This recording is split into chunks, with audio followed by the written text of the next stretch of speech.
रहीम अस्सलाम वालेकुम नादरीन, आप यूट्यूब चैनल देख रहे हैं। मैं इमरान खान हूँ। मिलिट्री एस्टेब्लिशमेंट ने अपनी तोपों का रुख कर लिया है मौलाना फजलुर रहमान की तरफ।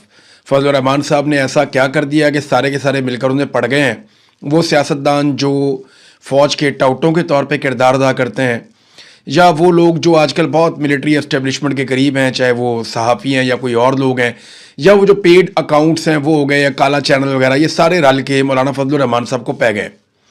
उसकी वजह यह है कि फजलुर रहमान साहब ने एक तकरीर की हाल ही में, और जो तकरीर की उसमें 4 से 5 ऐसी बातें हैं जो पाकिस्तान के इस वक्त मौजूदा मिलिट्री रजीम को चुभ गई, या आप कहें तो आसिम मुनीर साहब को या उनके लिए काम करने वाले जर्नैलों को ये 4-5 बातें चुभ गई।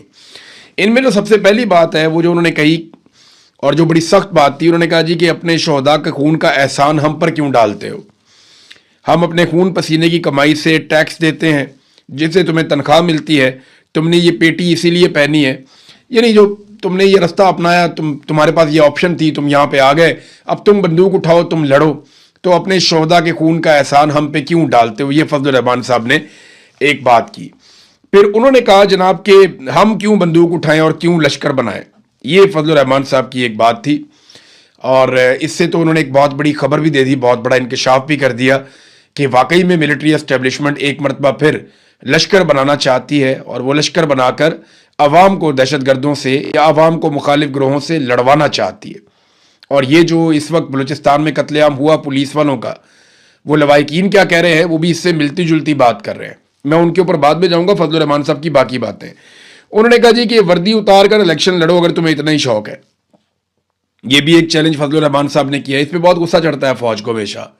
वो ये कहते हैं कि आप अनकंडीशनली इस बात को तस्लीम करें कि हमारा जो चीफ है या हमारा जो आर्मी चीफ है वो पाकिस्तान का सबसे मकबूल आदमी है, वो है पाकिस्तान का सबसे बड़ा हीरो। इसको आप अनकंडीशनली आप मान लें, इसके रास्ते में आपने कोई रोड़े नहीं अटकाने।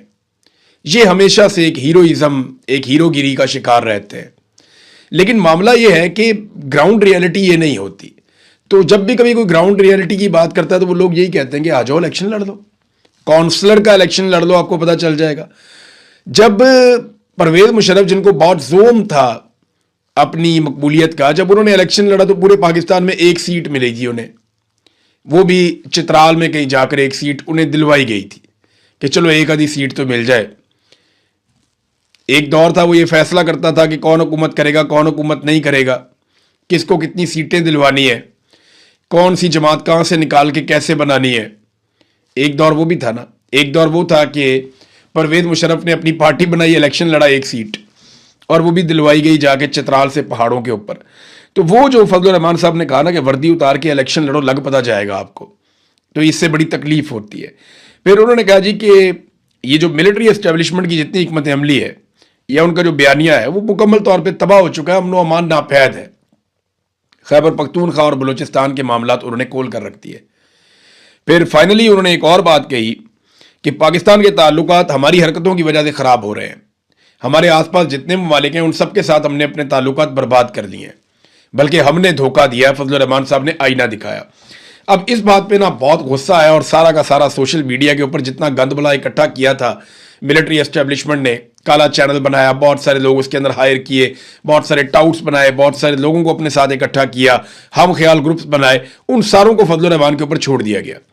फजलुर रहमान के भाई ने एक स्टेटमेंट दिया है, और स्टेटमेंट ये दिया, तुम ताकतवर हो तो सच सुनने का हौसला भी कर लेते।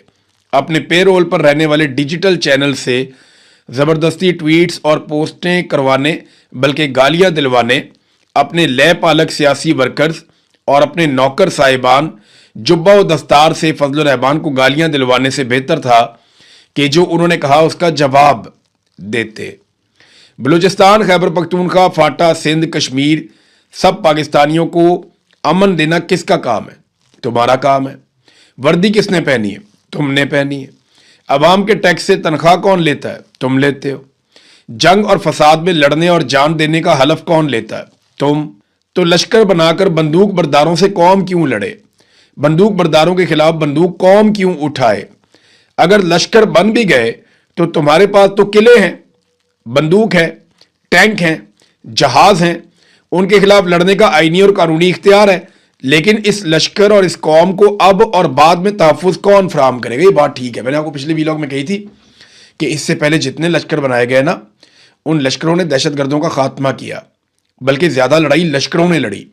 फ़ौज तो लड़ाई इतनी लड़ती भी नहीं थी। दहशतगर्दों का वो क्या मुकाबला करेगी अपने इलाकों के अंदर, अपने शहरों के अंदर? उन्हें तो वहाँ समझ भी नहीं आती थी। उन इलाकों के बारे में जो लोग जानते थे, उन्होंने लश्कर बनाए और वो दहशतगर्दों से लड़े। लेकिन हुआ क्या? बाद में उनका कत्लेआम हुआ।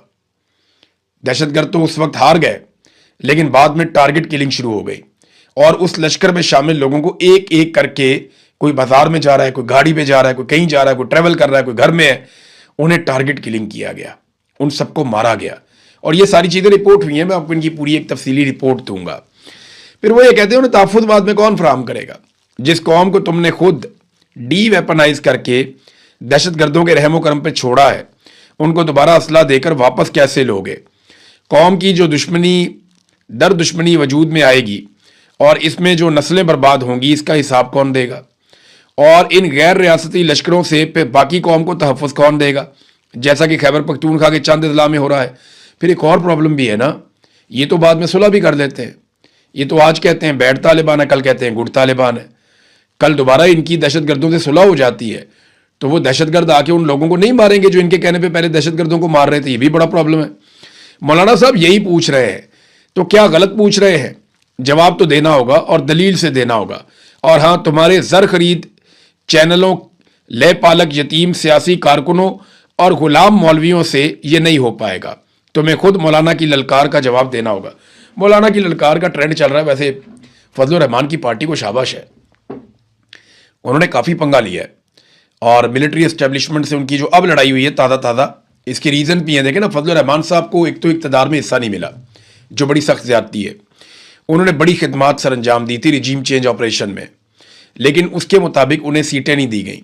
बनता तो ये था कि जब फॉर्म 47 बांटे जा रहे थे, तो फजलुर रहमान साहब को 30-40 फॉर्म 47 बांट के उनकी दिली ख्वाहिश पूरी की जाती, उन्हें सदर पाकिस्तान बनाया जाता। वो नहीं किया गया।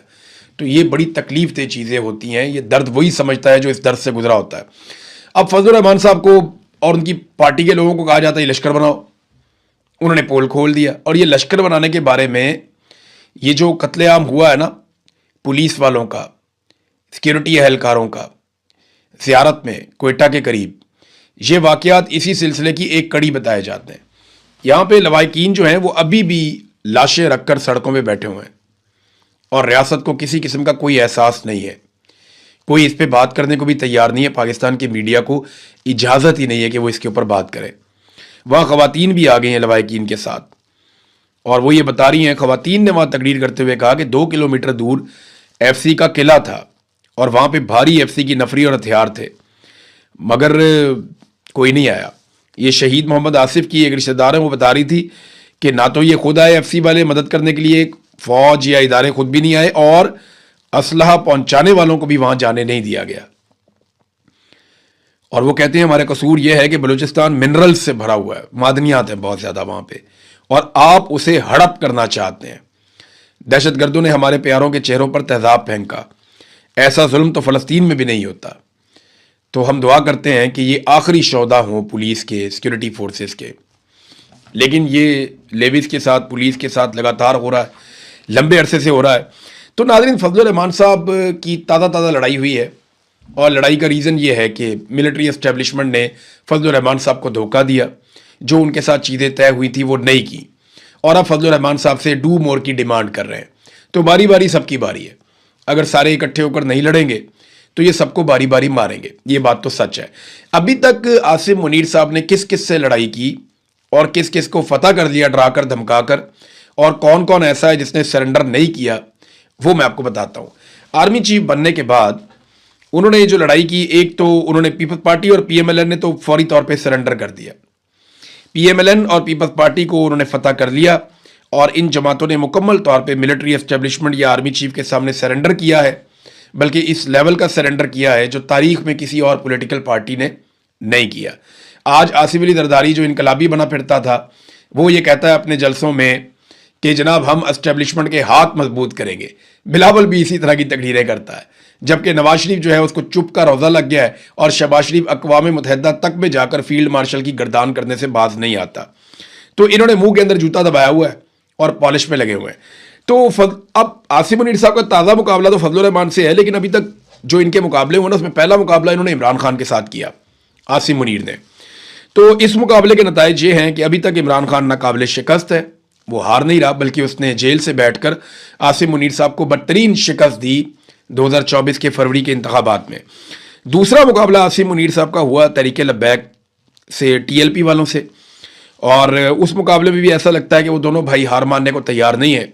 उन्हें अभी तक जबरी तौर पे लापता रखा गया है, और कभी कभी वो जोर लगाते हैं, कभी सोशल मीडिया पे, कभी किसी और तरीके से, लेकिन PTI ने उनसे बहुत बेहतर लड़ाई लड़ी है। तीसरा मुकाबला मारंग बलोच के साथ हुआ आसिम मुनीर साहब का। वो आज़ादी इज़हार राय का इस्तेमाल करते हुए इंसानी हकूक़ मांग रही थी बलूचिस्तान के लोगों के लिए, तो उन्हें जेलों में डाल दिया गया और उन्हें लंबी लंबी सजाएं सुना दी गई, मारंग बलोच को और उनके साथियों को। तो वहाँ पे भी वो लोग हार नहीं मान रहे। चौथा मुकाबला जो आसिम मुनीर साहब का हुआ वो इस्लामाबाद में हुआ, ईमान मज़ारी और उनके शौहर से।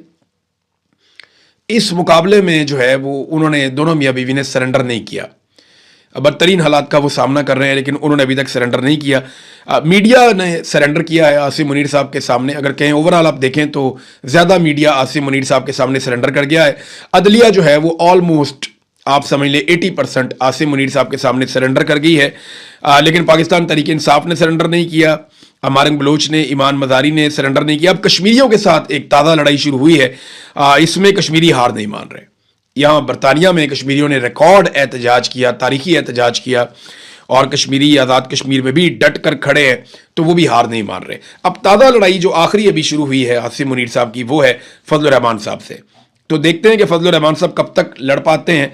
फजलुर रहमान साहब ऐसे लंबी लड़ाई कभी भी नहीं लड़ते, उन्होंने तो परवेज़ मुशर्रफ से भी लंबी लड़ाई नहीं लड़ी थी, वो बीच में कहीं ना कहीं, और फजलुर रहमान साहब तब तक लड़ते भी नहीं है जब तक कि उन्हें पूरी तरह यकीन ना हो जाए कि अब लड़ाई लड़ने का वक्त आ गया है। या तो आसिम मुनीर साहब का जो मुकम्मल फेलियर हुआ है उनके रिजीम का, उन्होंने पाकिस्तान की हर शय को तहबाला करके तबाह कर दिया है और इस रिजीम को कोई कामयाबी नहीं मिली, उसकी वजह से शायद बहुत ज़्यादा इंटरनल एक रद्द अमल है और फजलुर रहमान साहब इस सूरत को भांप गए। वरना फजलुर रहमान साहब मौका महल देखे बगैर कभी भी लड़ाई में उतरते नहीं हैं, ये बात हम सब बड़ी अच्छी तरह जानते हैं। नाज़रीन, सुहेल अफरीदी साहब, बल्कि ख्वाजा आसिफ साहब ने जो स्टेटमेंट दिया, पहले ज़रा वो आप देख लें। बड़ा सख्त स्टेटमेंट ख्वाजा आसिफ ने दिया फजलुर रहमान के खिलाफ। वज़ीर दिफा हैं, उन्होंने कहा जी कि फजलुर रहमान के बयान को बेहिसी करार दिया कि फौजी जवानों के वतन के लिए कुर्बानी को तनख्वाह से जोड़ना शोहदा के लवाहिकीन के जज्बात मजरू करने के मुतरादिफ है। फजलुर रहमान के जो बयान के ऊपर उन्होंने काफ़ी रद्दअमल दिया।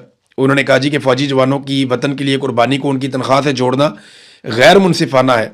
ऐसा बयान शोहदा और उनके ख़ानदानों की दिलदारी के मुतरादिफ है। कोई शख्स महज तनख्वाह के लिए अपनी जान नहीं देता। उन्होंने कहा कि जान की कुर्बानी के पीछे किसी नज़रिए, अकीदे, फ़र्ज़, वतन से गहरी वाबस्तगी होती है। आपका हालातों, वाक़यात या तरीक़ाकार से इख्तलाफ हो सकता है। नज़रिए, वाबस्तगी, मोहब्बत, कुर्बानी की तौहीन आप ना करें। तो बड़ी लंबा चौड़ा उन्होंने ट्वीट किया फजलुर रहमान साहब के खिलाफ। उन्होंने बोला ख्वाजा आसिफ ने, लेकिन ख्वाजा आसिफ ने माजी में क्या बोला था ज़रा ये आप सुनिए, बड़ा मज़ेदार है। मैं आपको सुनाना चाहता हूँ ताकि आपको पता चले कि यही ख्वाजा आसिफ इसी फौज के बारे में माजी में क्या फरमाते थे। सुनिए। सैकड़ों और हजारों अरब, बल्कि tens of thousands of billions of rupees and dollars जो है हमने पिछले 58 साल पे दफाई बजट पे खर्च किए। और दास्तान क्या है? 48, 65, 71, 84 और 99। कोई आजाद कमीशन जो है इस मुल्क के नुमाइंदों का अगर बैठा दें और इन 5 जंगों की इंक्वायरी करवाएं तो किसी भी शख्स में एक रत्ती भर भी जो सेल्फ रिस्पेक्ट होगा तो उसका सर जो है झुक जाएगा। लेकिन आज भी ये पूरी इंप्यूनिटी के साथ अपना सीना चौड़ा करके डिफेंस बजट को क्लेम कर रहे हैं और मांग रहे हैं कौम से। कौम की हड्डियों से गोश्त तक जो है इन्होंने निचोड़ लिया है और उतार लिया है। कौम एब्जेक्ट पॉवर्टी में रह रही है। कौम जाहिल है, मुफलिस है, गरीब है, पानी का पीने का पानी नहीं मिलता। ये जी ख्वाजा आसिफ साहब को आप सुन रहे थे। इसके अलावा मैं आपको और सुनाता हूँ। ख्वाजा आसिफ साहब ने यहीं पे एक और बात भी की, वो बात भी सुनने के काबिल है। ये जरा आप सुनिए कि ख्वाजा साहब क्या फरमा रहे हैं। अगर ये वेलफेयर स्टेट है पाकिस्तान, मैं मानता हूं ये वेलफेयर स्टेट है, अगर ये वेलफेयर स्टेट है तो सिर्फ और सिर्फ पाकिस्तान की अफवाज के लिए वेलफेयर स्टेट है, पाकिस्तान के अवाम के लिए ये वेलफेयर स्टेट है। अगर ये गारंटी करती है क्रेडल टू ग्रेव वेलफेयर का, या ये देखें जी फौज के बारे में ये ख्वाजा आसिफ साहब की राय थी।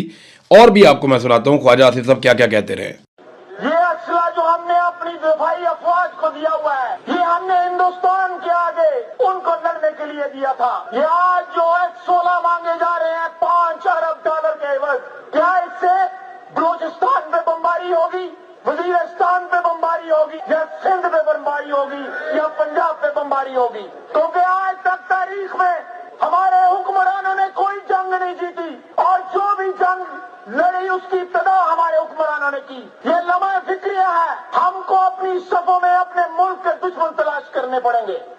ठीक है जी, ये आप सुन रहे हैं। और भी बहुत कुछ बोला, बल्कि ये सुने आप थोड़ा और। अकबर बुख्ती का कातिल जो है, अकबर बुख्ती उससे बहुत बड़ा पाकिस्तानी था अपने कातिल से। इन्होंने तो ये भी कहा कि कौम की हड्डियों से गोदा निकाल कर खा गए। ये इन्होंने फौज को कहा था ख्वाजा आसिफ ने। ये एक और जरा सुने आप, एक इंटरव्यू देते हुए ख्वाजा आसिफ ने क्या कहा, जरा ये भी आप सुन लें, आपको जरा तसल्ली हो जाएगी। ये सुनिए जी। इन्होंने कतर की जंग हारी, आपने पूछा उनसे कि आपने कतर की जंग हारी, 65 में फेक जो है विक्ट्री डिक्लेयर की, वो पूछा आपने। इन्होंने सियाचिन हारा, आपने पूछा उनसे। इन्होंने कारगिल हारा, आपने पूछा। देखिए जी, ख्वाजा आसिफ का ये मानना है कि पाकिस्तान की फौज सारी जंगें हारी है, और 1965 की जो एक जंग जिसमें पाकिस्तान की फौज ये क्लेम करती है कि वो जंग पाकिस्तान ने जीती थी, वो कह रहे हैं जी वो जाली था। वो जो इनका दावा था कि 1965 की जंग जीती है, ख्वाजा आसिफ के बकौल वो दावा झूठा था, फौज ने गलत बात की है। अच्छा, इसके अलावा ख्वाजा आसिफ का ये मानना है, और ये बात सच भी है, कि सियाचिन पे इंडिया ने कब्जा किया, वो पाकिस्तान का था, वो इंडिया ने कंट्रोल कर दिया उसे, बहुत सारी चोटियां वो ले गया और इनको पता ही नहीं चला। फिर इसी तरह कारगिल में जंग हारे, और वो वाकई हारे हैं, और वो जिस तरीके से हारे हैं इंडिया उसको सेलिब्रेट करता है, आज भी सेलिब्रेट करता है। बड़े हमारे कीमती जवानों का खून वहाँ पे बह गया था, और वो एक ऐसा एडवेंचर था जो परवेज़ मुशर्रफ साहब ने किया। नवाज शरीफ साहब आज भी रोते हैं कि जनाब मेरे साथ परवेज़ मुशर्रफ ने धोखा किया था। सुहेल अफरीदी ने एक सरेंडर किया पाकिस्तान की मिलिट्री एस्टेब्लिशमेंट के सामने, ताज़ा सरेंडर है, मैं आपके सामने रख देता हूँ। सुहेल अफरीदी साहब ने किया ये कि जो खैबर पख्तूनख्वा के director anti corruption Sadiq Anjum, उन्हें जो है वो महकमा प्रोसिक्यूशन को वापस कर दिया गया, उनकी खिदमात को। अच्छा, ये ना एस्टेब्लिशमेंट का बड़ा दबाव था। इन्होंने एक जज साहब जो हैं उनके खिलाफ, जो एस्टेब्लिशमेंट के बड़े पसंदीदा जज साहब हैं, उनके खिलाफ मामला किया हुआ था। तो काफ़ी अरसे से ये डिमांड थी, और अली अमीन गंडापुर के दौर में तो अली अमीन गंडापुर ने इनको नहीं जाने दिया, लेकिन सुहेल अफरीदी ने वही किया जो मिलिट्री एस्टेब्लिशमेंट चाह रही थी इस मामले पे। अब आ जाए नाज़रीन, खित्ते की सूरत हाल वो बड़ी खौफनाक हो गई है। बाकायदा एक जंग शुरू हो गई है। ईरान ने कई बहरी जहाज़ों को निशाना बनाया, और ये वो बहरी जहाज़ हैं जिन्हें अमेरिका गुजारने की कोशिश कर रहा था ओमान के करीब से एक नई राहदारी में से। अमेरिका ने ईरान की सरहद से दूर ओमान के करीब आबना हुर्मुज़ में से एक नया रास्ता निकाला है, एक नई राहदारी बनाई है। वहाँ पे उनकी फोर्सेज मौजूद हैं। वो कहते हैं जी हम यहाँ से ऑयल टैंकरों को निकालेंगे। अब वो वहाँ से निकालना चाह रहे थे, ईरान कहते हैं जी हमारे बगैर आप यहाँ से नहीं निकाल सकते, हम ये नहीं करने देंगे। और ईरान समझता है कि ये खिलाफ वर्जी है उस मुआहदे की जो पाकिस्तान में हुआ था। बल्कि यहाँ एक स्टेटमेंट भी आ गया है, जो इस्माइल बकाई का स्टेटमेंट है, ये एयरवाई के ऊपर छपा हुआ था कि कोई शक नहीं इस्लामाबाद MOU ख़त्म हो गया है।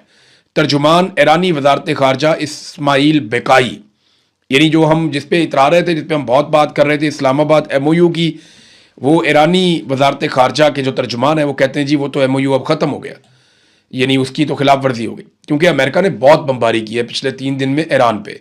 बाकायदा अब एक जंग शुरू हो चुकी है। डोनाल्ड ट्रंप ने कांग्रेस को भी आगाह कर दिया है और ये बता दिया है कि अब लड़ाई होगी, और बाकायदा अहकाम जारी कर दिए गए हैं। हमलों की एक के बाद एक लहर आ रही है।